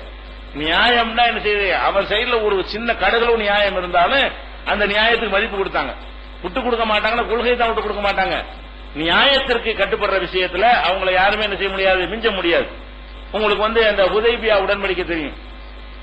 ஹுதைபியாண்டா என்ன, ரசூல் ஸல்லல்லாஹு அலைஹி வஸல்லம் அவங்க உம்ராங்கிற வணக்கத்தை செய்யறதுக்காக போறாங்க. அப்ப மக்காவுல உள்ள ஆட்சி வந்து அவங்க கையில இல்ல, எதிரிகள் கையில இருக்கு, விரட்டி விட்டாங்க இல்லையா. உள்ளூர் மக்களுடைய நிர்வாகத்துல காபத்துல்லா இருக்கிறது. அப்ப போகும்போது என்ன செய்யறாங்க, அவங்க கூட்டமாக தடுக்கிறாங்க, வரக்கூடாது. அங்கனக்குள்ளே சண்டை ஏற்பட்டிருக்கும். இவங்க உம்ரா செய்யறது, உம்ராங்கிற வணக்கம் செய்ய தான் போறாங்க, போருக்கு போகல. அவங்க உம்ராவுக்கு வரக்கூடாதுன்னு செய்யறாங்க, எதிரிகள் வந்து நடுவுல தடுக்கிறாங்க. ரசூல் ஸல்லல்லாஹு அலைஹி வஸல்லம் நீ யாரா தடுக்கிறன்னு உள்ள நுழைஞ்சு இருக்கலாம். ஏன், இவங்களும் ஆளுக்கு நிறைய தான் வச்சிருந்தாங்க, ஆளுக்கு நிறைய இருந்தாங்க. உள்ள நுழைஞ்சிருந்தால் அவங்க எது வேணாலும் செய்யறதுக்கு சக்தி பெற்றவர்களா தான் இருந்தாங்க. ஆனா ரசூல் ஸல்லல்லாஹு அலைஹி வஸல்லம் செஞ்சாங்க, எதிர்த்து வந்தவன வாங்க என்ன செய்யணுங்கிறிய, பேச்சுவார்த்தை நடக்கும் கூப்பிடுறாங்க, வாங்கன்னு போய் உட்கார்ந்துடுறாங்க. அவங்களோட பேச்சுவார்த்தை என்ன பேச்சுவார்த்தை, அவங்க என்ன செய்யறாங்கன்னு கேட்டா சில கண்டிஷனை போட்டு, இந்த வருஷம் திரும்பி போயிருங்க, அடுத்த வருஷம் வாங்க அவங்க தடுக்க மாட்டோம், இந்த தடவை வந்துட்டீங்கல்ல நீங்க போயிருங்க திரும்பி, அடுத்த வருஷம் தான் அக்ரிமெண்ட் போட்டுருவோம், அக்ரிமெண்ட் நாங்க மீற மாட்டோம் என்று சொல்லி ஒரு ஒப்பந்தத்துக்கு வர்றாங்க. ரசூல் ஸல்லல்லாஹு அலைஹி வஸல்லம் அவங்க அக்ரிமெண்ட் மீற மாட்டாங்க என்று சொல்லி அந்த உடன்படிக்கை எழுதுறாங்க. நிறைய கண்டிஷன், அது ஹுதைபியா உடன்படிக்கைங்கிறது நிறைய கண்டிஷன் இருக்கு. முழு சம்பவத்தை அறிந்து கொள்வதற்கு புகாரியில 2698 3184 இந்த ஹதீஸ்களை நீங்க பார்த்தா வழங்க நிறைய இடங்கள்ல இருக்குது. அப்ப அந்த உடன்படிக்கை எழுதும் பொழுது அப்புறம் எழுத்து கொண்டு வர்றாங்க, திரும்பி போற விஷயத்தை ஒத்துக்கிறாங்க ரசூல் ஸல்லல்லாஹு அலைஹி வஸல்லம். இவங்க போட்ட கண்டிஷன்களையும் ஒத்துக்கொள்றாங்க. ஒத்துக்கிட்டு எழுதும்போது என்ன செய்யறாங்கன்னு கேட்டா, அல்லாஹ்வுடைய முகமது ரசூலுல்லாஹிய அல்லாஹ்வின் தூதராகிய முகமதுவுக்கும் இந்த முஷ்ரிக்குகளுக்கும் ஏற்பட்ட ஒப்பந்தம் வாசகம் அப்படி ஆரம்பிக்குது. எழுதுற அலியத்தான் எழுத சொல்றாங்க. மர்மோன ஒப்பந்தத்துக்கு ஒரு ரஃப் டிராப்ட் போடணும்ல, அந்த டிராப்ட் யார் போடுறாங்கன்னு கேட்டா அலி ரலியல்லாஹு அன்ஹு சொல்ல சொல்றாங்க. அவர் எப்படி எழுதுறாரு, இந்த ஒப்பந்தம் முகமது ரசூலுல்லாஹ் அவர்களுக்கும் முஸ்லிம்களுக்கும் நடந்த ஒரு ஒப்பந்தம் வாசகம் ஆரம்பிக்குது. ஒன்னு அவங்க எந்திரிக்கிறாங்க, முகமது ரசூல்லான்னு எழுதக்கூடாது, உங்களை ரசூல்லான்னு நாங்க ஒத்துக்கிட்டோம்னா தான் பிரச்சனை எங்களுக்கு இல்லையே, நீங்க உங்களுக்கு தான் நீங்க ரசூல், நாங்க அதை ஏத்துக்கலையே, அல்லாவின் தூதராகிய முகமது போட்டீங்கன்னா நாங்க ஒத்துக்கிட்டு தான் ஆகிவிடும். நீங்க அல்லாவுடைய தூதர் நீங்க நம்பிட்டு போங்க, உங்க நம்பிக்கை எங்கள் மீது எப்படி திணிப்பீங்க, இதுல நீங்க அந்த வாசகத்தை ஒத்துக்கொண்டோமே ஆனால் அதுக்கு என்ன அர்த்தமாயிரும், அல்லாவுடைய தூதர்னு நாங்க ஏத்துக்கிட்டு ஆயிரும், நாங்க ஏத்த அவங்களே தடுக்க போறோம், நீங்க எல்லாம் ஒன்னா இருப்போமே, நாங்க அல்லாவுடைய தூதர் ஏத்துக்கொள்ளாம இருக்கும் பொழுது முகமது ரசூல்லான்னு எழுதக்கூடாது, உங்க வாப்பா பேர் கூட எழுதுங்க சொல்றாங்க. அப்துல்லாவுடைய மகன் முகமது எழுதணுமே தவிர முகமது இப்னு அப்துல்லான்னு எழுதணுமே தவிர முகமது ரசூலுல்லா எழுதின ஒப்பந்தம் எழுதக்கூடாது அப்படின்னு அடம்பிடிக்கிறாங்க. அப்ப எல்லாரும் அழிருங்க, எல்லாருமே அதெல்லாம் முடியாது, நீங்க ரசூல்லா தானே, பொய்யா இந்த சண்டைக்கெல்லாம் வர்றாங்க. ரசூல் சன்னிதானம் என்ன செய்யறாங்க, அவங்க வாதத்தை கவனிக்கிறாங்க. நம்ம அல்லாவுடைய ரசூல் அவங்க சொல்றாங்க, நான் அல்லாவின் மீது ஆணையாக அல்லாவுடைய ரசூல் தான், ஹக்காக ரசூல் தான் இருந்தா அழிப்பாங்கிறாங்க. நீ சொன்ன ரசூல் இல்லைன்னு ஆயிராது, ஆனா நீ என்ன செய்யற, உன் மீது திணிக்கிறதா நினைக்கிற, அல்லாவுடைய ரசூல் என்று அதை திணித்தால் உன் கொள்கையை என் கொள்கை உன் மேல திணிக்கிறேன், வற்புறுத்தி செய்கிறேன், நீ ஏற்றுக்கொள்ளாத ஒன்றை உன் மேல திணிக்கிறேன் வருது. அதுல ஒரு நியாய ரசூலை உணர்றாங்க. கரெக்ட் தான் சொல்றது, அல்லாவுடைய தூதர் அவன் ஒத்துக்கல, அவன்கிட்ட போயிட்டு அல்லாவுடைய தூதருக்கு அல்லாவுடைய தூதர் என்ற முறையில் அவன் ஒப்பந்தம் செய்யறோம், நாங்க அப்துல்லாவுடைய மகன் தான் ஒப்பந்தம் செய்யறோம், அல்ல மதீனாவுடைய ராஜாண்டு போடு ஏதாவது ஒண்ணு போடு அதுக்கு ஒப்பந்தம் செய்யறோம், அல்லாவுடைய தூதர்னு சொல்லி நாங்க ஏத்துக்கிட்டு ஒப்பந்தம் செய்யல, அல்லாவுடைய தூதரை ஏத்துக்கல, இந்த கான்செப்ட் எங்கள்கிட்ட இல்லையே அப்படிங்கிறான்ல. இது நமக்கெல்லாம் கசப்பு தான், இது நமக்கெல்லாம் கசப்பு, முஸ்லிம்களுக்கு இது கசப்பு. அது எப்படி முகமது ரசூல்லாங்கிற எப்படி அழிக்கிறதுன்னு கசப்பு வரத்தான் செய்யும். அப்ப ரசூல் ஸல்லல்லாஹு அலைஹி வஸல்லம் என்ன செய்யறாங்க, அழிச்சிரு, நான் ரசூல்லா தான் நீ அழி, அவர் மாட்டேங்கிறாரு, அலி ரலியல்லாஹு அல்லாவுடைய ரசூலுங்கிற நான் எப்படி அழிப்பேன், நான் அழிச்ச ஏன் நம்பிக்கை, நான் தான் அல்லாவுடைய ரசூல் நம்புறேன் அப்படின்னு அவர் எழுதுறது மாட்டேங்கிறாரு. அப்ப ரசூல் ஸல்லல்லாஹு அலைஹி வஸல்லம் என்ன செய்யறாங்க, அதை வாங்கி அவங்க எழுத படிக்க தெரியாது, எங்க இருக்குங்க மாசம் எங்க பாருன்னு கேட்கறாங்க, கேட்டு அவங்க எழுத அழிக்கிறாங்க. முகமது இப்ப அப்துல்லா மகன் முகமது எழுதுங்கிறாங்க. இவங்க நம்மள நீங்க எங்க கோயிலுக்கு வாங்க, நாங்க உங்க கோயிலுக்கு வரேன்னு கூப்பிடுறாங்களே, ரசூல் ஸல்லல்லாஹு அலைஹி வஸல்லம் இதை கூட திணிச்சாங்களா, இதுல கூட திணித்தல் வரதானே செய்யுது. முகமது ரசூலுல்லாங்கிற அவன் மேல திணிக்கிறதா இருந்தா மேற்ற வேற மாதிரி பேருமா, ரெண்டு தேவை இல்லையே, நமக்கு ஒன்று பஞ்சாயத்து இல்லையே, அழகான கேள்வியை கேட்டிருக்கானு சொல்லிட்டு அவன் நிலையில் அது சரிதானது. அவன் எங்க நிலையில் நாங்கள் ரசூலா இருந்தாலும் அவன் ரசூல் என்று என்னை ஏத்துக்கிறாம இருக்கும்போது அவனை எப்படி ரசூலோட ஒப்பந்தம் செய்ய ஒத்துக்கிறோம், அவன் ரசூலோட ஒப்பந்தம் செய்யலையே, முகமது ஒப்பந்தம் செய்யறான், அவன் பார்வையில அல்லாவுடைய ரசூலுடைய ஒப்பந்தம் செய்யறான், அல்லாவுடைய ரசூல் இல்லையே அவன் பார்வையில, அப்ப கரெக்டா தானே கேட்கறான் அப்படிங்கிறாங்க. தன்னளவில் கரெக்டா இருந்தாலும் நம்ம நம்பிக்கை நம்மள்ட்ட வச்சுக்கிறோம், அவன் மேல எப்படி திணிக்கிறது. இப்ப நம்ம கேட்டோம்ல, அது எப்படி நடக்கிறாங்கன்னு பாருங்க, சின்ன ஒரு மைனூட்டான நுணுக்கமான ஒரு விஷயம், இதுல கூட நம்முடைய நம்பிக்கை ஏற்றுக்கொள்ளாத மேல திணிக்க கூடாது. அப்படித்தானே நீங்க எங்கள்கிட்ட எதிர்பார்க்கணும். நீங்க திணிக்கிறீங்க, நாங்க ஏத்துக்கல நல்லிணக்கம் இல்லைங்கிறீங்க, நீங்க ஒட்டுமொத்தமா கும்பிடவே கூப்பிடுறீங்க, நீங்க செய்யறதெல்லாம் நாங்க செய்யணும்னு கூப்பிடுறீங்க, உங்க விழாவை திருவிழாவெல்லாம் நாங்கள் அங்கீகரிக்கணுங்கிறீங்க. அப்ப நீங்க எல்லாத்தையும் திணித்து விட்டு மாட்டேன்னா நல்லிணக்கம் கெட்டு போச்சுங்கிறீங்க. நாங்க எப்படி இருக்கிறோம் அந்த இடத்துல, இது சின்ன நுணுக்கமான ஒரு விஷயத்திற்கு வேணாம், உன் கொள்கைப்படி நீ ரசூலுல்லாஹ்னு ஒத்துக்கறல, நான் அதை வற்புறுத்த விரும்பலன்னு சொல்லி ஒப்பந்தம் எப்படிதான் எழுதப்படுது. ஹுதைபியா ஒப்பந்தமே அப்துல்லாவுடைய மகன் முகமதுவுக்கும் இவங்களுக்கு மக்காவாசிக்கு நடந்த ஒப்பந்தம் தான். அந்த ஒப்பந்தத்துடைய காப்பி எழுதப்பட்டது. இதை புகார்ல 2698 பார்க்கலாம். அப்ப இது எதுக்கு சொல்றோம், நாங்கள் எவ்வளவுதான் கொள்கையில உறுதியாக இருந்தாலும் அதுக்கு என்ன அர்த்தம் கற்பிக்காதீங்க, உங்களை வெறுக்கிறோம்னு கற்பிக்காதீங்க. பிற மத மக்களுக்கு நாங்க சொல்லணும், நாங்கள் எங்கள் கொள்கையில உறுதியாக இருந்தா அதையும் உங்களை வெறுக்கிறதா இருக்கிறீங்க. எங்க கொள்கையில உறுதியா இருந்து கொண்டே உங்களுக்கு நாங்க நல்லிணக்கமா நடக்க முடியாதா, உங்களுக்கு தேவையான உதவிகள் நாங்க செய்ய முடியாதா? எங்க கொள்கையில நாங்க உறுதியை தொழுது கொண்டு உங்களை உதவி செய்வோம். இன்னைக்கு செய்து கொண்டிருக்கிறோம், ரத்த தானம் செய்கிறோம். இன்னைக்கு நான் அதிகமாக ரத்த தானம் முஸ்லீம்கள் தான் செய்கிறார்கள், அதுல தௌஹீத் ஜமாத் தான் அதிகமாக ரத்த தானங்கள் செய்கிறது. இந்த அதிகமான ரத்தம் யாருக்கு போய் சேரும், முஸ்லீம்கா சேரும். எந்த சமுதாயம் ஜாஸ்தியா இருக்கோ உங்களுக்கு ஜாஸ்தியா போகும், கம்மியான சமுதாயம் கம்மியா தான் தேவைப்படும். 1000 பேர் இருந்தாலும் என்ன செய்யும், 1000 பேர் உள்ள சமுதாயத்துக்கு நிறைய ரத்தம் போகும், 50 பேர் உள்ள சமுதாயத்துக்கு கம்மியான ரத்தம் தான் போகும். அப்ப நாங்கள் சிறுபான்மையா இருந்து கூட அதிகமா ரத்த தானம் செய்கிறோமே, அந்த ரத்த தானத்துடைய பயன் யாருக்கு கிடைக்கிறது? எல்லாருக்கும் தான் கிடைக்கும். அதே கொடுத்துறாத, அவங்க எல்லாத்துக்கும் கொடுக்க வேண்டியிருக்கும், அப்படி நாங்க நடக்கிறோமா? அப்ப எங்களை நீ விளங்குற முஸ்லீம் அல்லாத மக்கள் என்ன விளங்குறாங்கன்னா, நம்மள்ட்ட உள்ள தயாளம் உங்களுக்கு தெரியல, நம்ம எப்படி அவங்களுக்கு அந்யோன்யமா இருக்கணும்னு விளங்க மாட்டேங்குது, அவங்க உதவி செய்யற விஷயத்தை நம்ம பாரபட்சம் காட்ட மாட்டேங்கிறோம் அப்படின்னு விளங்க மாட்டேங்குது. நம்முடைய பணியாளர்கள் ஊழியர்கள் எத்தனை முஸ்லீம் அல்லாதவர்கள் இருப்பார்கள், நம்ம வீட்டுல நம்மள்ட்ட பழகிறத வைத்துக் கொண்டு அவங்க இஸ்லாத்துக்கு வர்றாரு, அந்த அளவுக்கு நம்ம பழகிறோம். சில வீடுகளில் வேலைக்கு, கடைகளில் வேலைக்கு சேருவார்கள்.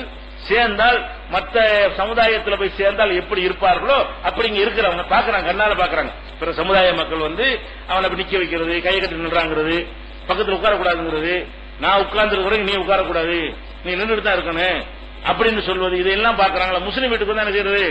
அதுக்கு தோளமாய் உட்காந்துக்கிறது, சேர்ந்து சாப்பிடுறது, அவங்க சாப்பிடுறது, இவர் சாப்பிடுறது, எல்லாத்தையும் பார்த்தா குடும்பத்தில் ஒரு ஆள் மாதிரி ஆயிடுறாரு. கடையில இருந்தா கடையில ஒரு ஆள் மாதிரி என்ன செய்யறாரு? அவரு குடும்பத்து ஆள் மாதிரி அப்படி கவனிக்கப்படுறாரு. இதெல்லாம் பார்த்து இஸ்லாத்தின்பால் ஈர்க்கப்படுறாங்களே. இது யாருக்கு தெரியல? தூரமா நின்று பாக்குறாங்களே, அவங்களுக்கு தெரியல. முஸ்லீம்கள் நெருங்கி போலவர்களுக்கு தெரிகிறது. இந்த மாதிரி ஒரு தயால குணமும் நான் இஸ்லாத்தினும் முழுசா பேணல, பேணாமல் இருந்தும் இந்த தன்மை நம்மள்ட்ட இருக்குது. பேணாமல் இருந்தால் கூட, முழுசாக பேணாவிட்டாலும் கூட நம்மள்ட்ட வெறுக்கணும், ஒன்னு வெட்டணும், ஒன்னும் செய்யக்கூடாது, காபீர் கொடுக்காத, முஸ்லிம்கள் கொடுக்காத அப்படின்னு நினைக்கக்கூடிய தன்மை என்ன இல்ல, நம்ம கிட்ட கிடையவே கிடையாது என்பது அவங்க என்ன செய்ய மாட்டேங்கிறாங்க, விளங்க மாட்டேங்கிறார்கள். தூரமா நின்று கொண்டு இந்த கொள்கையில சமரசம் இல்லை என்றவன அப்படி வெறுப்ப பாக்குறாங்க. இப்ப நபிகள் நாயகம் ஸல்லல்லாஹு அலைஹி வஸல்லம் அவங்க ஆட்சி தலைவரா ஜனாதிபதியா இருக்கிறாங்க. ஜனாதிபதியா இருந்தாலும் அவங்க சொந்த தேவைக்கு அரசாங்க காசு எடுக்க மாட்டாங்க. அவங்க என்ன கொள்கை வச்சிருந்தாங்க? எத்தனை ஏழைகள் வருவாங்க, ஒரு ஒட்டகத்தை கொடுங்க, இவருக்கு ஒரு ஒட்டகம் நிறைய சரக்கு அனுப்பி கொண்டு கொடுத்து விடுங்க, கொடுத்தாலும் அப்படிதான் கொடுப்பாங்க. கஜானாவோட குவியுமா 50 காசு 1 ரூபா பிச்சை போற விளையாட்டுலாம் கிடையாது. நபிகள் நாயகம் ஸல்லல்லாஹு தேவைன்னு வந்து விட்டார்களே, ஆனால் பைத்துல் மால்ல பார்ப்பாங்க, அவருக்கு 2 ஒட்டகத்தை கொடு, இவருக்கு 5 ஒட்டகத்தை கொடு, இவருக்கு 10 மூட்டை அரிசியை கொடு, கோதுமையை கொடு, இப்படிதான் கொடுக்கலாம். எப்படி இருக்கு? பெருசு பெருசா தான் இருக்கும். அவர் போய் யார்ட்டையும் யாசம் பண்ணிட்டு இருக்க கூடாது. எதுக்கு வரான்னு தெரிகிறது. அவர் அதை வச்சு அப்படி தண்ணீர் அடைஞ்சிடணும் என்று ரசூல் ஸல்லல்லாஹு அலைஹி வஸல்லம் அள்ளி கொடுப்பார்கள். ஆரம்பத்தில் 2-3 வருஷம் தான் பஞ்சம். மதீனாவுக்கு ஆரம்ப 2-3 ஆண்டுகள் தான் பஞ்சமா இருந்தது. அதுக்கு பிறகு செழிப்பான ஆட்சின்னா அவ்வளவு செழிப்பான ஆட்சி. அந்த அளவுக்கு ஜக்காத்துகள் குவிய ஆரம்பிக்கும். ஒட்டகங்களா ஒரு பக்கம் இருக்கும், பேரிச்சம்பழமா ஒரு பக்கம் இருக்கும், கோதுமையா ஒரு பக்கம் இருக்கு. எந்த அளவுக்கு குவிய ஆரம்பிச்சுன்னு சொன்னா ரசூல் ஸல்லல்லாஹு அலைஹி வஸல்லம் சொன்னாங்க, உங்கள யாராவது சொத்தை விட்டுட்டு போனீங்கன்னா அவங்க வாரிசு எடுத்துக்கிறங்க. யாராவது கடனை விட்டு போனீங்கன்னா நான் தீர்ப்பேன், நான் தான் ஜனாதிபதி, என் மேல பொறுப்பு இருக்கிறது. உங்கள யாரு கடன் பட்டாலும் அது தீர்க்கிற பொறுப்பு யாரை சேர்ந்தது? என்னை சேர்ந்து அறிவிச்சு. உலகத்துல எந்த அரசாங்கம் அறிவிக்குமா? இப்ப நம்ம பட்ட கடன் இந்திய அரசாங்கம் அறிவிக்குமா? ஏத்துக்கிறோமா? அமெரிக்க அரசாங்கம் பொருளாதாரத்தில் வல்லரசா இருக்கிறான், அவன் என்னைக்காவது டிக்ளேர் பண்ணி உங்கள யார் யார் கடன் வாங்கினீங்கள கொண்டு வா, அவ்வளவு கடன் நான் தீர்க்கிறேன் அப்படின்னு சொல்லுவானா? சொன்னா போண்டி ஆயிருவான், திவால் ஆயிருவான். அவன் சொல்லவும் மாட்டான். இவங்களும் மக்கள் அந்த மாதிரி மக்களா இருக்கிறாங்க. இதான் ஜாக்குன்னு எல்லாரும் கடனாளின்னு சொல்லிட்டு வந்துருவாங்க. இவன் மக்கள் அந்த நல்மக்களா இருக்கா இல்லையா? இவன் அயோக்கியத்தனமான மக்களை உருவாக்கி வைத்திருக்கிற காரணத்தினால இவங்களுக்கு கொடுக்கவும் இயலாது, இவன் மனசு வராது, அவன் அப்படித்தான் இருப்பான். ஆனா நபிகள் நான் என்ன சொல்றாங்க, சொத்தை விட்டு போனார்னா யாராச்சும் நீ பிரிச்சுக்க, கடனை விட்டு போனா என்கிட்ட வா, நான் அவருக்கு 10,000 ரூபாய் வாப்பா கடன் கொடுக்கணுங்க, இந்த 10,000 ரூபாய் கொடுத்து கடன் எல்லாம் வாப்பாவோட கடன் நீ தீர்த்துட்டு போ, நான் தீர்க்கிறேன். இப்படி சொல்றதா இருந்தா எவ்வளவு பணம் இருக்கணும் கஜானாவுல? ஒவ்வொரு குடிமகனுடைய கடனுக்கு ஜனாதிபதி அரசாங்கம் பொறுப்பு என்று சொல்வதாக இருந்தால் அது பிச்சைக்கார அரசாங்கமா? அந்த அளவுக்கு தன்னிறைவான அரசாங்கமா இருந்து பணத்துக்கு பஞ்சமே இல்லை. அவ்வளவு செழிப்பான கடைசி 3-4 வருடங்கள் பாத்தீங்கன்னா தாறுமாறான செல்வ செழிப்பு. அந்த மாதிரியான செழிப்பான அரசாங்கத்தை தான் ரசூல் நடத்தினார்கள். ஆனா அவங்க என்ன செய்யல, ஒரு சட்டைக்கு மேல 2 சட்டை வச்சுக்கல, ஒரு துணியை தான் போர்த்தி கொண்டிருந்தார்கள். என்னைக்கா விசேஷ நாட்கள்ல போடுவதற்காக 2 சட்டை வைத்திருந்தார்கள், அவ்வளவுதான். ஒரு கோவில் கழுதை வைத்திருந்தார், என்ன சொத்து பத்து ஒண்ணுமே கிடையாது, குடிசைதான் வீடு. அதுல என்ன செய்யணும், வயிறார குடும்பத்தார் சாப்பிட மாட்டாங்க. எனக்கும் என்னுடைய குடும்பத்தாருக்கும் இந்த பொது நிதி ஹராம், பொதுமக்கள்கிட்ட இருந்து பெறணும் நிதி, அந்த நிதிகள் எனக்கும் என்னுடைய ஜக்காத்து சதக்காங்கிற நிதி இருக்க, அது எனக்கும் ஹராமு, என்னுடைய குடும்பத்திற்கும் ஹராமுன்ட்டாங்க. கியாமத் நாள் வரைக்கும் இன்னைக்கும் வாங்கக்கூடாது. ரசூலுல்லாஹ்வுடைய குடும்பம்னு ஒருத்தன் சொல்லிக்கிட்டாங்கன்னா என்ன செய்யக்கூடாது, யாசகம் வாங்கக்கூடாது, ஜக்காத்து வாங்கக்கூடாது, சதக்கா வாங்கக்கூடாது என்று. ஏன்னா ரசூலுல்லாஹ்வுடைய செல்வாக்கை பயன்படுத்தி சுருட்டிட்டு போயிடக்கூடாதுன்னு பயப்படுறாங்க. ரசூலுல்லாஹ் அள்ளிட்டு போங்க, இப்படி எல்லாம் அங்க கொடுத்தா மக்கள் தெருவு நிக்க வேண்டியது. இவன் ரசூலுல்லாஹ்வுடைய பரம்பரைன்னு சொல்லிக்கிட்டு பிச்சை எடுக்க ஆரம்பிச்சான்னு வைங்க, அப்படி வந்தா ரொம்ப கேவலமா இருக்கும். ரசூலுல்லாஹ்வுடைய பரம்பரையை பிச்சைக்காரனா தெரிவாங்க, அவ்வளவு ரசூலுல்லாஹ் பரம்பரை ஆயிடுவாங்க. ரசூலுல்லாஹ் தடுக்காம இருந்தா இப்ப சொன்ன கிடைக்காது, அவங்க சொல்ல மாட்டேங்கிறாங்க. பிச்சை எடுக்கிற எவனாச்சும் நான் ரசூலுல்லாஹ் வாரிசுன்னு சொல்றானா? ரசூலுல்லாஹ் வாரிசுனா பிச்சை இல்லடா, பிச்சை தரமாட்டோம்னா அழுதுரும்ல. இப்ப ரசூலுல்லாஹ் வாரிசு இருந்தா கூட சொல்ல மாட்டாங்க நான் ரசூலுல்லாஹ் வாரிசுன்னு. ரசூலுல்லாஹ் இதை சொல்லாம இருந்தாங்கன்னு வைங்க, அவ்வளவு பிச்சைக்காரன் ரசூலுல்லாஹ் வாரிசாயிருவான். என்ன செய்வான், நான் ரசூலுல்லாஹ்வுடைய 48வது பரம்பரை, நான் 38வது பரம்பரை, அப்படியாக்க எங்க வாப்பா வழியில அம்மா வழியில எங்களுக்கு அங்க போய் சேர்கிறது அப்படின்னா நோட்டீஸ் எடுத்து விட்டு அள்ளிட்டு போயிருவாங்க. அப்ப ரசூல் ஸல்லல்லாஹு செய்றாங்க, நானும் உங்களை அந்த புது நீதி எடுக்க மாட்டேன், என் பாரம்பரியத்தில் வந்த எவனும் தொடக்கூடாது. மக்கள்கிட்ட போய் கையேந்திக்கிட்டு ரசூலுல்லாஹ் என் பேரை சொல்லி நீ சம்பாதிச்சிடக்கூடாது, நீ உன்னுடைய தேவையை சொல்லி உழைச்சி சம்பாதிச்சிட்டு போ, என் பேரை சொல்லி என் குடும்பத்தை சொல்லி சம்பாதிக்க கூடாதுன்னு சொல்லி எச்சரிக்கை பண்ணி இருந்தாங்க. அதனால அவங்களுடைய வாழ்க்கையெல்லாம் ரொம்ப கடுமையில சிரமத்திலாம் ஓடிக்கொண்டு இருந்தது. ஒரு குதிரை ஆட்டு பண்ணை வச்சிருந்தாங்க, அந்த ஆட்டு பண்ணையை வச்சு வரக்கூடிய வருமானத்தெல்லாம் வாழ்ந்தாங்களே தவிர ஜக்காத்துல அரசாங்க பணத்துல ஒரு பைசா என்ன செய்ய மாட்டாங்க, தொட மாட்டாங்க, எடுக்க மாட்டாங்க. அது ஒரு பெரிய ஒரு அதிசயமான ஒரு வாழ்க்கை வரலாறு, எந்த மனுஷனும் இருக்க முடியாது. அப்படி இருக்கிற நேரத்தில் என்ன ஆகுறாங்கன்னா, கடைசி நேரத்தில் ரொம்ப பொருளாதார நெருக்கடி, மரணிக்கிறதுக்கு சில நாட்களுக்கு முன்னாடி ஆட்டு பண்ணை கவனிக்கல, ஒழுங்கா சாப்பாட்டுக்கு ஒண்ணும் இல்லாத அளவுக்கு இருக்கிறது. அப்ப என்ன செய்யறாங்க, மரணம் நெருங்குற கட்டம் அது. அப்ப தன்னிடத்துல ஒரு கவசம்னா இரும்புல டிரெஸ் ஆடை போருக்கு போடுவாங்க இல்லையா, போர்க்களத்துல சங்கிலியால் செஞ்ச ஒரு ஆடையை போட்டிருப்பாங்க, வாள்கள் வெட்டினா வெட்டாது, சட்டையும் போட்டு மேல இணைஞ்சிருப்பாங்க, இரும்பு சங்கிலிகளால சங்கிலியா இருக்கும், அது மேல போட்டுட்டாங்கன்னா வாள் சண்டை போட்டு வெட்டினா கூட வாள் உடைஞ்சு போயிடும். அது எல்லாரும் வச்சிருப்பாங்க, போர்க்களத்துல ஈடுபடக்கூடிய போர் வீரர்கள் எல்லாம் அதிகமான பேர் வச்சிருப்பாங்க. அந்த இரும்பு கவசம் உடைன்னு சொல்லுவாங்க, கவச ஆடைன்னு சொல்லுவாங்க.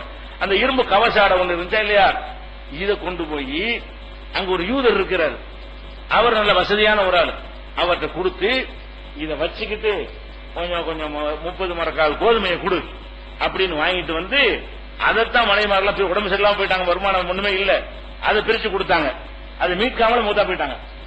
அந்த அந்த அடமானம் வைத்த அந்த கவசத்தை மீட்காமல கடைசி நேரத்தில் வாங்குறாங்கன்னு அர்த்தம், மீட்காம மூத்தாயிட்டோம் அர்த்தம் வழங்குறதுல கடைசி காலத்தில் வாங்குறாங்க. வாங்கி காலத்துக்கு அடமானம் வைக்கிறதுக்காக சொல்ல வாங்க மாட்டாங்க, நாளை பின்ன செஞ்சிடலான்றதை வாங்குவாங்க. அவங்க அடமானம் வாங்குறாங்க, மனைவிமார்களுக்கு கோதுமை எல்லாம் பிரிச்சு கொடுக்குறாங்க வாங்கினதை, அதோட என்ன செய்யறாங்க, மூத்தாயிடுறாங்க, மீட்கல.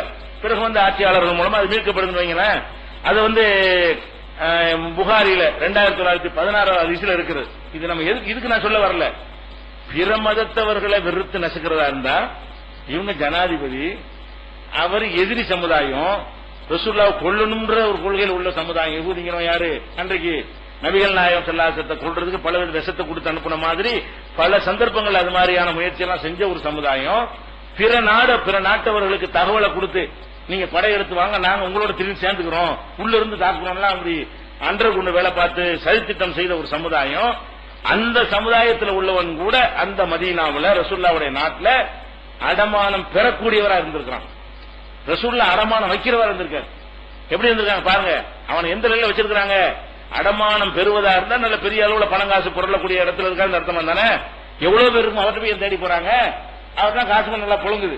அப்ப காசு பணம் புழங்குற அளவுக்கு ஒரு வெயிட்டாக இருக்கலாம், அதுக்கு குறுக்க மாட்டோம், நல்லா எங்க நாடுதான் எங்க ஆட்சி தான், நல்லா சம்பாதிச்சு போ, என்ன செஞ்சுட்டு போ, மார்க்கத்தில் தடை செஞ்ச விஷயங்களை எல்லாத்தையும் தடுக்கிறோம், உன்னையும் தடுப்போம். அதே நேரத்தில் நீ பணக்காரனா போறதையோ நீ கோடி சொன்னா அதை பத்தி எங்களுக்கு பொறாம கிடையாது, காழ்ப்புணர்வு கிடையாது. அந்த அடிப்படையில் என்ன செய்யறோம், உங்களை நாங்க வைத்திருக்கிறோம் சொன்ன காரணத்தினாலதான் அடமானம் வைக்கிறவனாக, அடமானம் பெறக்கூடியவனாக யகூதி இருக்க முடிகிறது. அடமானத்துக்கு வைக்கக்கூடிய அடமானம் வட்டி அடமானங்கள் வட்டியில் அடமானம் வைக்கக்கூடியவராக நபிகள் நாயகம் ஸல்லல்லாஹு அலைஹி வஸல்லம் இருந்தார்கள் என்று இதை பார்க்கிறோம்.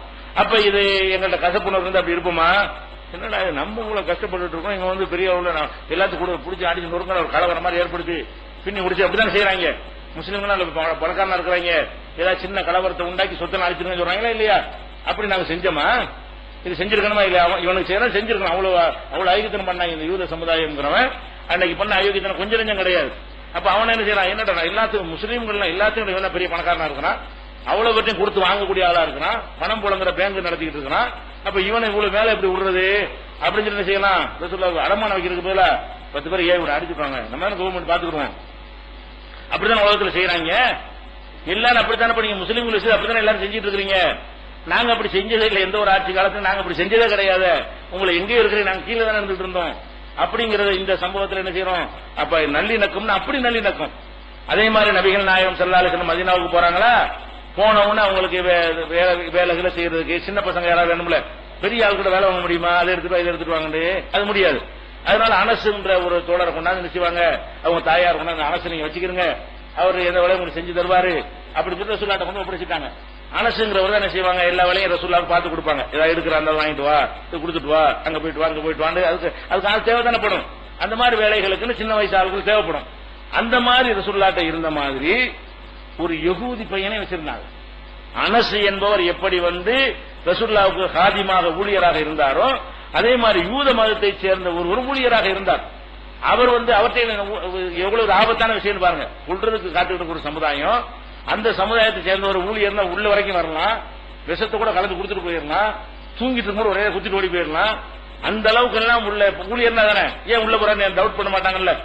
ஊழியர் பர்சனல் ஊழியர்னு சொல்லிட்டா அவர் நினைக்கும் போது போவாரா இல்லையா? இவன் ஏன் உள்ள போறாங்க டவுட் பண்ணுவாங்க, சந்தேகம் வருமா? அந்த இடத்துல யார வச்சுக்கிறாங்க? ஒரு யகூதியை வச்சிருந்தாங்க. அவருக்கு கடைசி நேரத்தில் உடம்பு சரியில்லாம போன பிறகு விசாரிக்கிறதுக்காக போறாங்க ரசூல் ஸல்லல்லாஹு அலைஹி வஸல்லம். அப்பதான் யகூதி இந்த ஒருத்தர் பணியாளர் இருந்து நமக்கு தெரிய வருது. இந்த ஹதீஸ்ல இருந்தா நமக்கு இந்த விஷயமே தெரிய வருது. விசாரிக்க போகும்போது அவர் ரொம்ப மரண தருவாயில் இருக்கிறார். இளைஞரா இருந்தாலும் மரண தருவாயில் இருக்கிறார். அப்ப ரசூல் என்ன செய்யறாங்க? உள்ளோட பணியாற்றி கொண்டிருக்கும் இஸ்லாத்துக்கு ஆள் சேர்க்க விரும்பவே இல்லை. ஆள் சேர்க்கிறக்கா இஸ்லாம்ங்கிறது மறுமையில ஜெயிக்கணும்னு ரசூல் ஆசைப்படுறாங்க. அதனால சாவும் போது இஸ்லாத்துல சேர்ந்தா நமக்கு ஏதாவது நன்மை இருக்கா? நம்பர் கூடுமா? சாவ போற ஒரு ஆள் இஸ்லாத்துல சேர்ந்தா நமக்கு என்ன லாபம்? இஸ்லாத்துல நாளைக்கு செத்துருவாரு. அப்ப இவர் முதல்ல 10 வருஷம் சேர்த்திருந்தாங்கன்னா 10ஓட 11 ஆயிருக்கும். இவ்வளவு காலம் இருக்கும்போது ரசூல் ஸல்லல்லாஹு அலைஹி வஸல்லம் அவர்கள் மரணத்தை நெருங்கணும்னு செய்யறாங்க. அதை முடிச்சிட்டு இருக்கும்போது போய் நீ இஸ்லாத்தை ஏத்துக்கப்பா, என்னோட உங்களால் கொலை செஞ்ச இந்த இஸ்லாத்தை போதிக்கிறாங்க. தகப்பனார் நின்றுட்டு இருக்காரு. அந்த பையன் என்ன பண்றாரு? தகப்பனார் பாக்குறாரு. தகப்பனார் என்ன சொல்றாரு? அத்தி அபுல் காசிம்.